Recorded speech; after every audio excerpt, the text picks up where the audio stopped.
Hello students. तो चलिए coordination compound में नेक्स्ट वीडियो लेक्चर लेकर हम आगे हैं, जिसमें आज हम डिस्कस करने वाले हैं क्रिस्टल फील्ड थ्योरी के बारे में।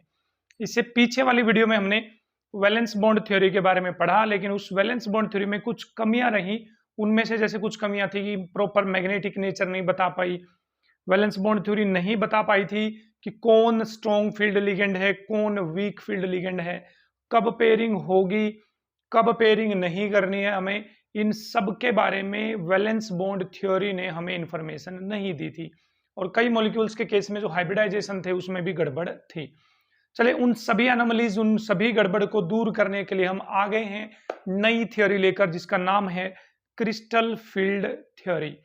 क्रिस्टल फील्ड थ्योरी के हम पहले पोस्टुलेट्स पढ़ेंगे, उन पोस्टुलेट्स के बाद हम एग्जाम्पल पढ़ने वाले हैं, और किस तरह से ऑक्टाहेड्रल फील्ड में और टेट्राहेड्रल फील्ड में स्प्लिटिंग ऑफ ऑर्बिटल्स होती है, ये सब आज हम एक्सप्लेन करने वाले हैं इस वीडियो लेक्चर में। तो बने रहें पूरे पेशेंस के साथ मेरे साथ। मैं हूं तरसेम जटैन और आप इस टाइम पे हो जटैन क्लासेस पे। Let's start with crystal field theory. चलिए भाई देखिए, क्रिस्टल फील्ड थ्योरी का पहला जो पोस्टुलेट था वो क्या था। इसने माना कि जो मेटल है, मेटल वो काम करेगी एज अ कैटायन। मेटल किसका काम करने वाली है? As a cation, means metal पे कौन सा चार्ज होगा? Positive charge. और लीगेंड्स हैं जो हमारे पास, लीगेंड्स वो काम करेंगे एज एनायंस। लीगेंड्स काम करेंगे एनायंस का, और मेटल एटम है जो वो काम करेगा कैटायन का। तो सेकंड पॉइंट इसने जो बताया अपनी थ्योरी में, वो बताया कि जो मेटल और लिगेंड के बीच में जो फोर्स ऑफ अट्रैक्शन होगी वो कौन सी होगी? जो कैटायन और एनायन के बीच में होती है। बताओ कैटायन और एनायन के बीच में कौन सी फोर्स ऑफ अट्रैक्शन होती है बच्चे? Electrostatic force of attraction. तो यहां पर बोला गया कि इलेक्ट्रोस्टैटिक फोर्स ऑफ अट्रैक्शन होती है बिटवीन मेटल एंड लिगेंड। तो उनके बीच में जो बॉन्ड बनेगा वो तो आयनिक बॉन्ड बनेगा क्रिस्टल फील्ड थ्योरी के अकॉर्डिंग। थर्ड पोस्टुलेट पे आते हैं हम क्रिस्टल फील्ड थ्योरी के अकॉर्डिंग, कि जब कोई एनायन लिगेंड जब मेटल को के पास आएगा, देख लीजिए ये मेटल है, इसके ऊपर मान लीजिए एन पॉजिटिव चार्ज है, और ये लिगेंड इस पे नेगेटिव चार्ज है। तो लिगेंड किसके पास आएगा? मेटल के पास। तो मेटल को क्या करेगा? वो अप्रोच मतलब धीरे धीरे उसके पास आएगा, धीरे धीरे उसके पास आएगा, अट्रैक्शन होती जाएगी तो धीरे धीरे अप्रोच करता रहेगा। तो ligand with negative charge will approach metal cation. उस मेटल कैटायन को वो क्या करेगा बच्चे? धीरे धीरे क्या करेगा? अप्रोच करेगा। ठीक है। देन फोर्थ पॉइंट पे आ जाते हैं हम। There are two types of ligands. दो टाइप के लिगेंड होते हैं, दो टाइप के लिगेंड्स हमारे पास होते हैं। पहला है हमारे पास SFL, जिनको बोला जाता है स्ट्रॉन्ग फील्ड लिगेंड्स, जिनको बोला जाता है बच्चे, क्या बोलेंगे हम उनको? Strong field ligands. दूसरा होता है हमारे पास WFL, that is weak field ligands. ठीक है। तो क्रिस्टल फील्ड थ्योरी ने मैं बताया there are two types of ligands, strong field ligands and weak field ligands. तो सर हम वीक फील्ड और स्ट्रॉन्ग फील्ड को किस तरह से पहचानने वाले हैं, इसके लिए भी मैं आपको ट्रिक बताता हूं कि how to identify strong field ligand and weak field ligands. तो भाई आपको यदि स्ट्रॉन्ग फील्ड लिगेंड आइडेंटिफाई करना है, you have to identify strong field ligand. ठीक है। SFL strong field ligand. तो आइडेंटिफाई करने के लिए एक सिंपल सी ट्रिक है। यदि डोनर एटम कहीं पर, डोनर एटम बच्चे कार्बन है, नाइट्रोजन है, डोनर एटम क्या है आपके पास? कार्बन, नाइट्रोजन या फिर फास्फोरस है, वो स्ट्रॉन्ग फील्ड लिगेंड के अंदर काउंट किए जाएंगे। समझ लीजिए, जहां पर डोनर एटम, जहां से वो इलेक्ट्रॉन डोनेट करेगा, यदि वो कार्बन, नाइट्रोजन और फास्फोरस है, वो स्ट्रॉन्ग फील्ड लिगेंड होने वाले हैं। जैसे कार्बन मोनोऑक्साइड CO, साइनाइड है हमारे पास, PPH3 है हमारे पास। ठीक है बच्चे, EDTA है हमारे पास, EDTA, DMG है, डाई मिथाइल ग्लाइयोक्साइम है आपके पास, ठीक है, अमोनिया है आपके पास, ठीक है। तो ये सब किसके अंदर काउंट होंगे? स्ट्रॉन्ग फील्ड लिगेंड के अंदर, SFL के अंदर। तो कैसे पहचाने स्ट्रॉन्ग फील्ड लिगेंड को? देखो यहां से कौन डोनेट करेगा, या तो कार्बन डोनेट करेगा, ठीक है, तो स्ट्रॉन्ग फील्ड लिगेंड है। यहां से भी कार्बन डोनेट करे, चाहे नाइट्रोजन डोनेट करे तो स्ट्रॉन्ग फील्ड, फॉस्फोरस डोनेट करेगा तो स्ट्रॉन्ग फील्ड। EDTA की यदि आपको स्ट्रक्चर पता है तो उसमें नाइट्रोजन होती है तो डोनेट करेगी तो strong field ligand. DMG strong field ligand, क्योंकि इसमें भी नाइट्रोजन आती है, और अमोनिया इसमें तो नाइट्रोजन डोनेट कर रही है, तो वो क्या होंगे? स्ट्रॉन्ग फील्ड लिगेंड्स होंगे। पहचान लेंगे स्ट्रॉन्ग फील्ड लिगेंड को। यदि बात करें बच्चे हम वीक फील्ड लिगेंड्स की, तो वो उनमें डोनर एटम क्या क्या हो सकते हैं? वीक फील्ड लिगेंड्स में जो डोनर एटम होते हैं, मतलब जो इलेक्ट्रॉन डोनेट करेंगे, वो क्या क्या हो सकते हैं आपके पास? हेलोजन, ऑक्सीजन और सल्फर। यदि ये डोनर एटम है आपके पास, ये तीन, तो वो जनरली वो वीक फील्ड लिगेंड्स होते हैं हमारे पास, वीक फील्ड लिगेंड्स। जैसे फ्लोराइड है, क्लोराइड है, ब्रोमाइड है बच्चे, आयोडाइड है, ये सारे वीक फील्ड लिगेंड के अंदर काउंट होंगे। OH नेगेटिव है, SCN सल्फर। देखिए SCN दो तरह से हो सकता है, SCN सल्फर की तरफ से इलेक्ट्रॉन डोनेट कर सकता है और SCN नाइट्रोजन की तरफ से। यदि वो नाइट्रोजन की तरफ से डोनेट करेगा तो स्ट्रॉन्ग फील्ड, सल्फर की तरफ से डोनेट करेगा तो क्या हो जाएगा? वीक फील्ड लिगेंड हो जाएगा हमारे पास, ठीक है। जैसे ऑक्जेलेट है, COO नेगेटिव, COO नेगेटिव है आपके पास, ओके, समझ गए हैं? तो ये सारे किसके अंदर काउंट होंगे बच्चे?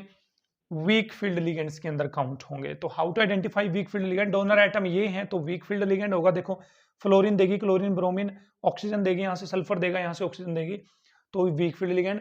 और वो दूसरे हो जाएंगे हमारे पास स्ट्रॉन्ग फील्ड लिगेंड्स हो जाएंगे। तो on the basis of strong field ligand and weak field ligand, एक spectrochemical series crystal field theory ने हमें दी। क्या दी हमें? चलिए मैं ऊपर लिख देता हूं भाई, स्पेक्ट्रोकेमिकल सीरीज की तरफ। स्पेक्ट्रोकेमिकल सीरीज में क्या है? लिगेंड्स को स्ट्रॉन्ग फील्ड या वीक फील्ड के ऑर्डर में अरेंज कर रखा है, उनकी फील्ड स्ट्रेंथ के ऑर्डर में अरेंज कर रखा है। देख लेते हैं वो क्या है हमारे पास स्पेक्ट्रोकेमिकल सीरीज। वो है हमारे पास that is I negative, that is SCN negative, chloride that is S2 negative, that is fluoride that is OH negative, that is C2O4 2 negative, that is पानी। पानी से स्ट्रॉन्ग कौन है बच्चे? NCS है हमारे पास स्ट्रॉन्ग। उसके बाद आएगा हमारे पास दैट इज EDTA, EDTA के बाद आएगा हमारे पास अमोनिया, अमोनिया के बाद आने वाला है EN के बाद आएगा NO2 नेगेटिव, उसके बाद आएगा हमारे पास CN नेगेटिव, और उसके बाद आने वाला है CO, ठीक है। तो इस तरह से देखिए iodide, SCN, chloride, sulphide, F negative, OH negative, C2O4 negative, water, NCS, जो ये सारे के सारे हैं, ये यहां से लेकर यहां तक ये है strong field ligand, strong field ligand. और यहां से यहां तक के जो हैं ये है हमारे पास weak field ligands. Got it? सबसे स्ट्रॉन्ग फील्ड लिगेंड कौन होगा हमारे पास? CO सबसे स्ट्रॉन्ग। सबसे वीक कौन होगा? आयोडाइड। तो ये ऑर्डर है बच्चे। लेफ्ट टू राइट जब आप जाएंगे तो जो फील्ड स्ट्रेंथ है लिगेंड की वो क्या हो रही है हमारे पास? बढ़ रही है, मतलब स्ट्रॉन्ग फील्ड लिगेंड की तरफ हम जा रहे हैं। इसके लिए हम अलग से ट्रिक बनाएंगे, यहां नहीं बताने वाले, आप अलग से उस वीडियो को विजिट करना, ठीक है। तो उस आई बटन पे आप जा सकते हो भैया, जो आई बटन दिया गया है आप यहां पर जाकर इसकी ट्रिक देखिए, जाकर क्या देखिए इसकी ट्रिक, अलग से ट्रिक बनाएंगे इसकी। इस आई बटन पे जाइए और ट्रिक देखिए इसकी देखने की, ठीक है। तो यदि ये सारे लिगेंड्स आपके पास कहीं पर आते हैं तो वहां पर आप इलेक्ट्रॉनों की क्या करवाएंगे बच्चे? पेयरिंग करवाएंगे। पेयरिंग मतलब इलेक्ट्रॉन इस तरह से पटक दोगे आप डिब्बे में जाकर। मान लीजिए यहाँ पर 5 इलेक्ट्रॉन है, 4, तो इस इलेक्ट्रॉन को उठा दो, रख दो यहाँ, इसको रख दो यहाँ, तो पेयरिंग करवाएंगे इन केस में। बट इन केसेस में आप पेयरिंग नहीं करवाएंगे। Got it? तो ये था हमारे पास next postulate crystal field theory का स्पेक्ट्रोकेमिकल सीरीज। उसे नेक्स्ट पोस्टुलेट की तरफ जाएं यदि हम, तो क्रिस्टल फील्ड थ्योरी क्या कहती है? वहां पर होती है splitting of orbitals. Splitting of orbitals. Splitting of orbital का मतलब होता है ऑर्बिटल्स का बंट जाना, अलग अलग हो जाना या फिर बंट जाना, ये क्या कहलाती है? Splitting of orbitals. ये बोर्ड के लिए भाई 2 केसेस में पढ़नी है आपको। यदि आप बोर्ड की तैयारी कर रहे हैं तो आपको पढ़नी है ऑक्टाहेड्रल केस के लिए और किसके केस के लिए? टेट्राहेड्रल केस के लिए पढ़नी है। बट यदि आप कॉम्पिटिटिव एग्जाम की तैयारी कर रहे हैं तो आपको स्क्वायर प्लेनर कॉम्प्लेक्स के लिए भी पढ़नी पड़ेगी, स्क्वायर प्लेनर के लिए। तो आज इस वीडियो लेक्चर में हम क्रिस्टल फील्ड स्प्लिटिंग जो है ऑर्बिटल की, ये पढ़ने वाले हैं ऑक्टाहेड्रल फील्ड के लिए। किसके लिए? ऑक्टाहेड्रल फील्ड के लिए। तो बने रहिए मेरे साथ। अब जो पॉइंट आने वाला है ये सबसे इंपॉर्टेंट है और यहां पर बच्चों को सबसे ज्यादा प्रॉब्लम होने वाली है। ठीक, चलिए बढ़ते हैं। Splitting of orbitals. तो चलिए स्टूडेंट्स पढ़ लेते हैं splitting of orbitals in octahedral field. ठीक है, उससे पहले आपको पता है कि मेटल के पास डी ऑर्बिटल्स होते हैं। डी ऑर्बिटल्स, डी ऑर्बिटल में 5 डिब्बे होते हैं, 1 2 3 4 और 5।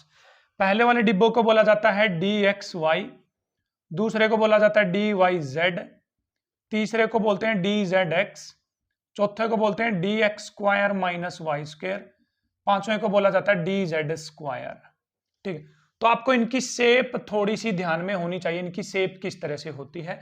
तो मैं थोड़ा सा जल्दी से शेप बनाऊं यहां पर इन सबकी। देखिए डी एक्स वाई का मतलब क्या है? देखिए डी एक्स वाई का मतलब, इसको एक्स मान लो आप, इसको वाई मान लो। डी एक्स वाई का मतलब क्या है?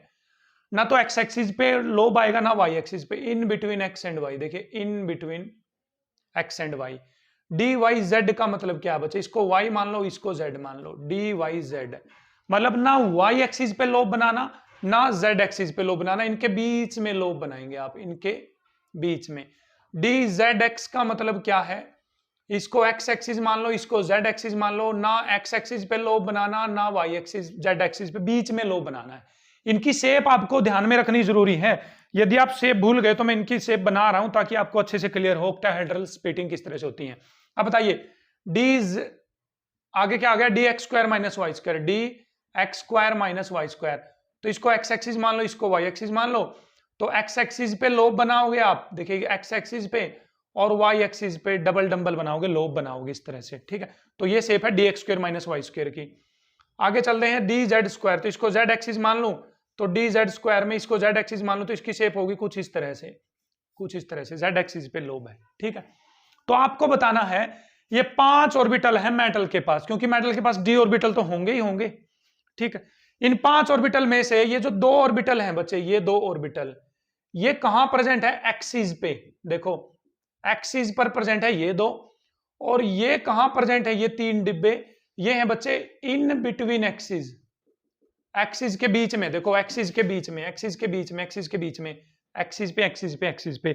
ये पॉइंट याद रखना आपको बहुत जरूरी है, एक्सिस के बीच में। ठीक है, तो अब होगा क्या, इसी के अकॉर्डिंग हम स्प्लिटिंग समझने वाले हैं। तो देखिए मेटल के पास थे ये 5 डिब्बे, ये 5 डी ऑर्बिटल थे, 1 2 3 4 5। इन पांचों की एनर्जी सेम है, ऐसा क्रिस्टल फील्ड थ्योरी बोलते हैं। इन पांचों की एनर्जी क्या है? सेम। यदि इन पांचों की एनर्जी सेम है तो इनको डी जनरेट ऑर्बिटल बोलेंगे। D generate, D generate orbitals. तो डी जनरेट ऑर्बिटल्स क्या होते हैं? जिन ऑर्बिटल्स की पांचों की एनर्जी क्या हो? सेम हो, मतलब सभी की एनर्जी सेम है तो डी जनरेट ऑर्बिटल कहलाएंगे। अब होगा क्या, देखते रहना ध्यान से, क्या होगा बच्चे भैया आपको क्लियरली भाई प्रैक्टिकली करवाएंगे आज। आप यहां, आपको यहां पर बस बने रहे मेरे साथ। तो देखते हैं स्टूडेंट्स की ऑक्टाहेड्रल फील्ड में किस तरह से स्प्लिटिंग होगी हमारे पास। ठीक है, लेट्स सी। तो बताइए ऑक्टाहेड्रल फील्ड के अंदर, ऑक्टाहेड्रल कॉम्प्लेक्सेस में वो जो कोऑर्डिनेशन नंबर होता है वो कितना होता है मेटल का? मैं यहां पर लिख दूं मेटल, ये लिगेंड, और कोऑर्डिनेशन नंबर होता है यहां पर 6, क्योंकि 6 मोनोडेंटेट लिगेंड लगे हों तो कोऑर्डिनेशन नंबर होगा 6। अब आप सोचिए आपको मेटल के चारों तरफ 6 लिगेंड लगाने, तो कैसे लगाओगे? मैं आपको दिखाता हूं भाई, विजुअलाइज करने की कोशिश। इस तरह से पेन की हेल्प से मैं लिगेंड बनाने की कोशिश करता हूं, आप समझने की कोशिश करना, बस भाई चीजें क्लियर करेंगे हम। देखिए तो ऑक्टाहेड्रल में आप किस तरह से लिगेंड लगाओगे?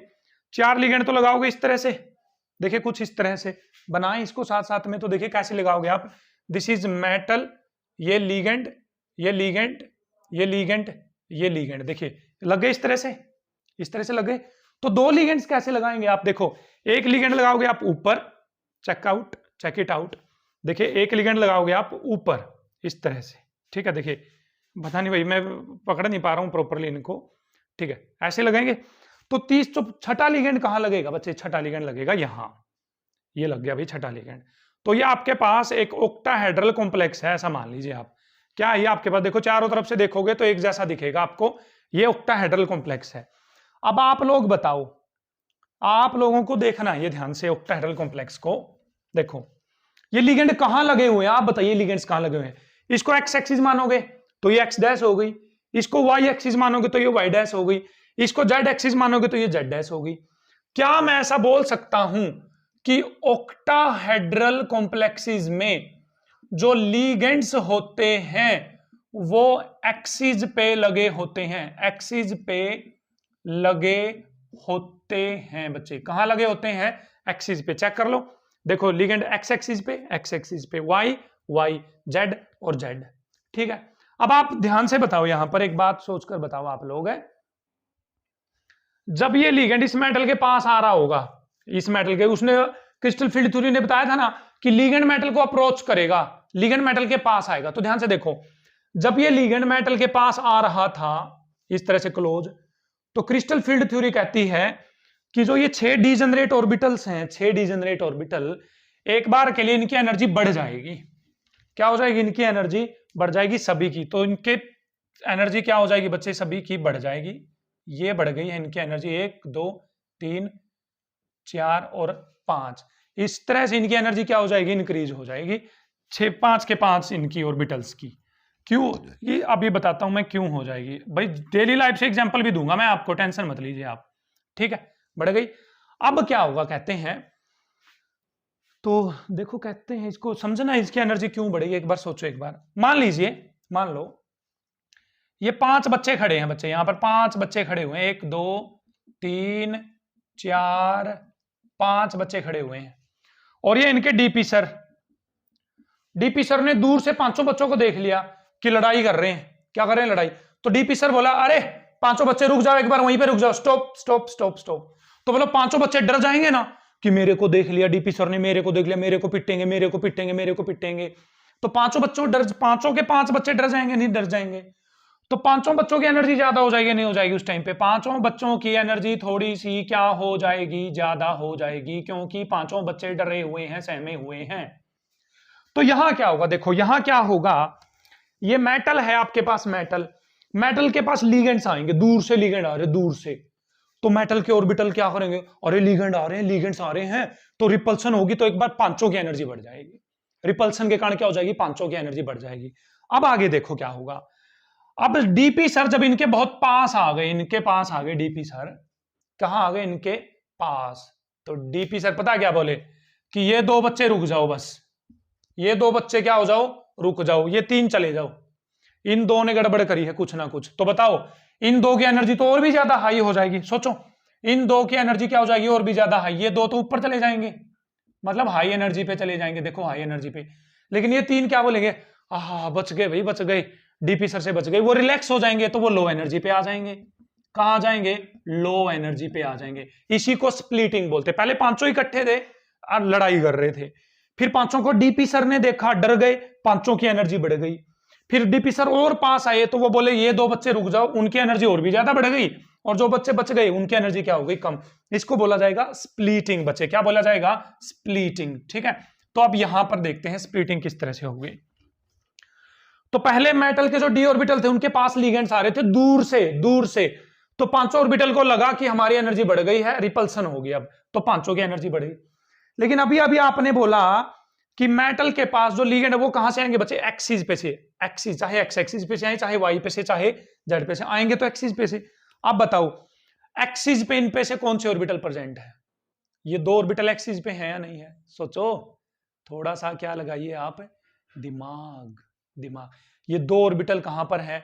एक्सिस पे हैं बच्चे। और यदि ये 2 ऑर्बिटल एक्सिस पे हैं तो इनके साथ तो रिपल्सन और भी ज्यादा हो जाएगी, क्योंकि लिगेंड एक्सिस पे से आ रहा है, तो इनके साथ तो आमने सामने की टक्कर होगी ना लिगेंड की, तो रिपल्सन और भी ज्यादा हो जाएगी।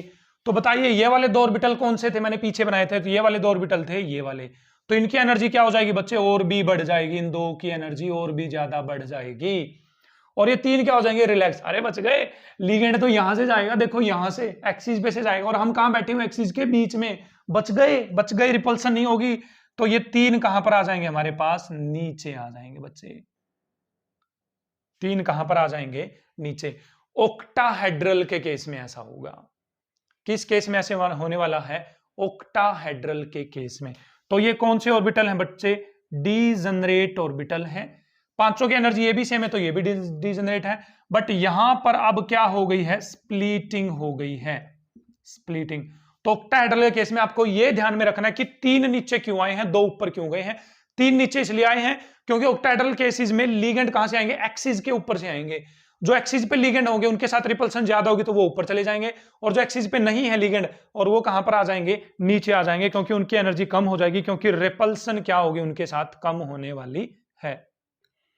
तो ठीक है बच्चे, कर लेंगे। तो ये कौन से ऑर्बिटल होंगे हमारे पास, ये होगा dxy, ये होगा dyz, ये होगा dzx, ये होगा dx² माइनस y², ये होगा हमारे पास dz², और यहां पर आकर क्या हो गई है, स्प्लिटिंग हो गई है, स्प्लिटिंग।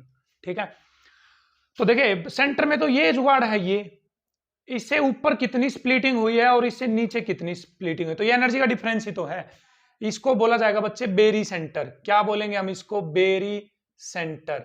बेरी सेंटर मतलब जिस सेंटर से ऊपर या नीचे क्या हुई है, स्प्लिटिंग हुई, वो क्या कहलाएगा, बेरी सेंटर। ठीक, इससे ऊपर स्प्लिटिंग हुई है, इससे नीचे स्प्लिटिंग हुई। देखिए जब ऊपर जाएंगे ऑर्बिटल तो एनर्जी बढ़ गई है, क्या हो गई, एनर्जी बढ़ गई है। तो ये एक्सपेरिमेंटल वैल्यू है, जो ऊपर वाले ऑर्बिटल होंगे उनकी एनर्जी बढ़ेगी प्लस 0.6 डेल्टा ओ, 0.6 डेल्टा ओ।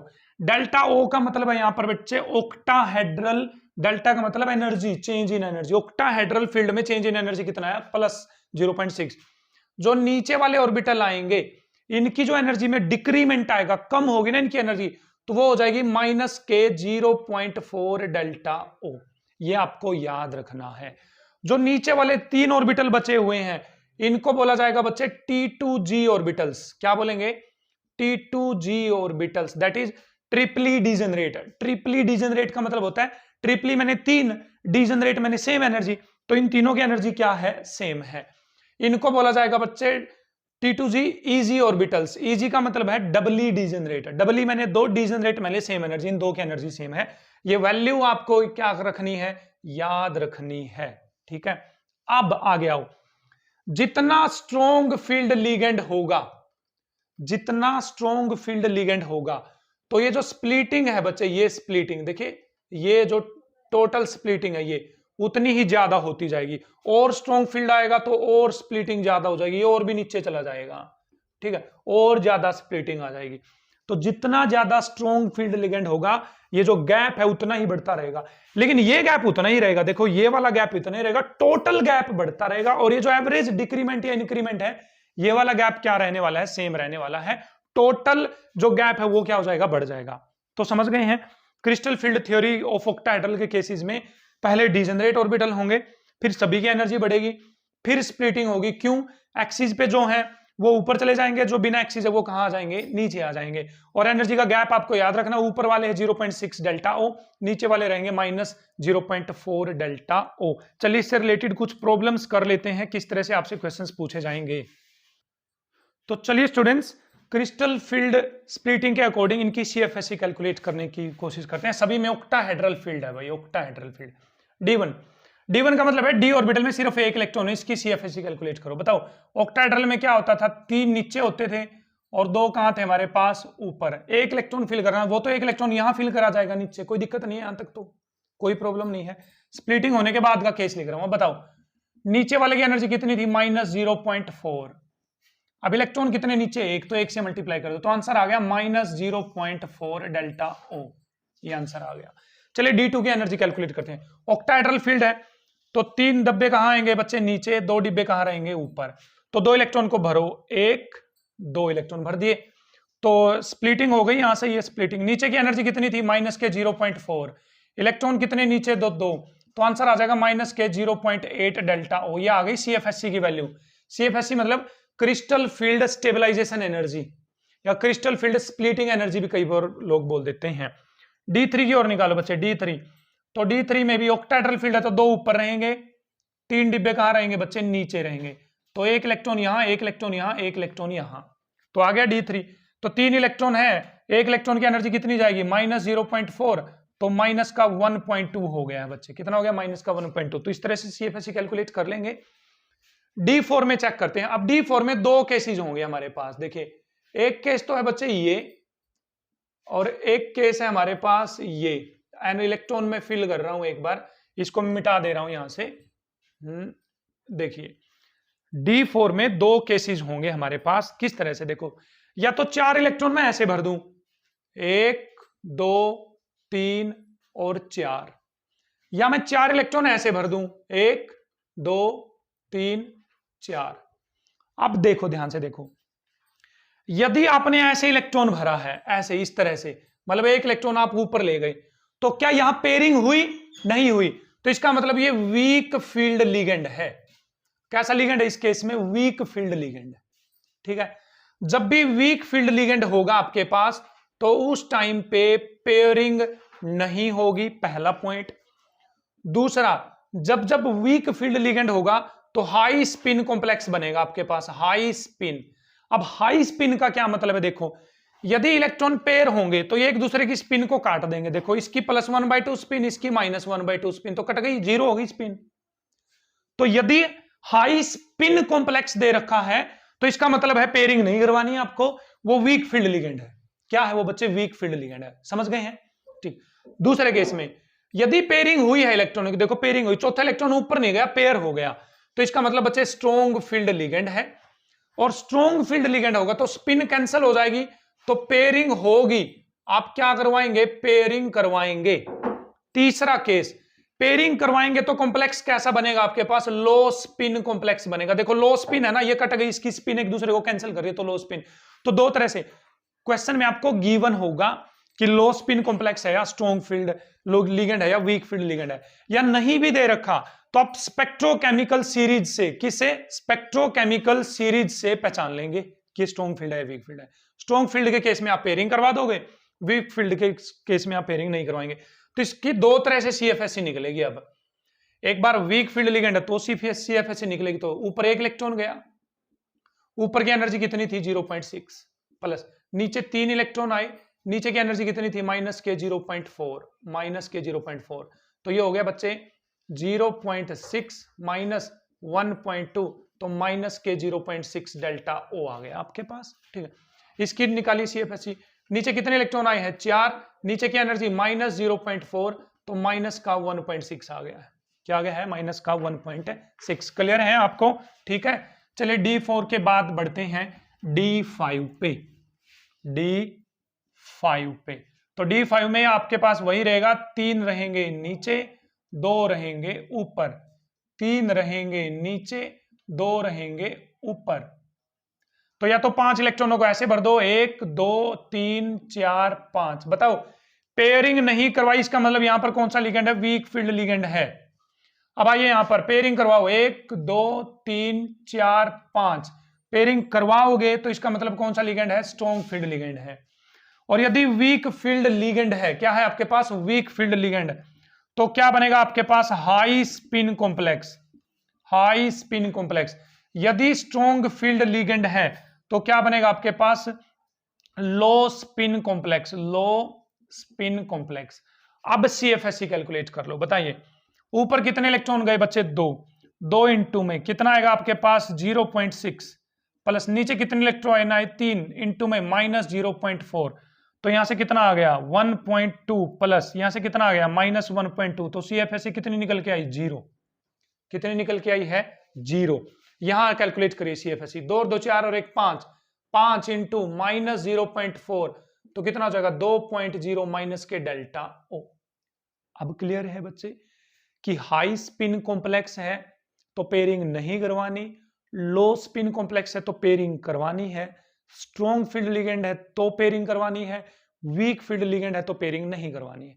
कई बार इसको ऐसे भी दे देते हैं कि delta O is greater than pairing energy EP, मतलब पेयरिंग एनर्जी, तो उस केस में आप पेयरिंग करवाएंगे, उस केस में आप पेयरिंग करेंगे इलेक्ट्रॉनों की। इसका मतलब है पेयरिंग करने में जितनी एनर्जी चाहिए उससे ज्यादा एनर्जी है तो पेयरिंग करवाएंगे। और यदि delta O less than pairing energy है बच्चे, तो उस केस में आप पेयरिंग नहीं करवाएंगे। ठीक है, तो सारे केसेस मैंने आपको बता दिए हैं, और ऑक्टाहेड्रल कॉम्प्लेक्सेस की डिटेल में किस तरह से स्प्लिटिंग होगी, किस तरह से सीएफएससी कैलकुलेट करी जाएगी, ये सब हमने आज इस वीडियो लेक्चर के अंदर सीखा। और क्या होती है स्पेक्ट्रोकेमिकल सीरीज, क्या होते हैं strong field ligand, weak field ligand, इन सब के बारे में डिटेल में आपको जानकारी दी गई है। आई होप आपको अच्छे से समझ में आया है, क्लियर हुआ है।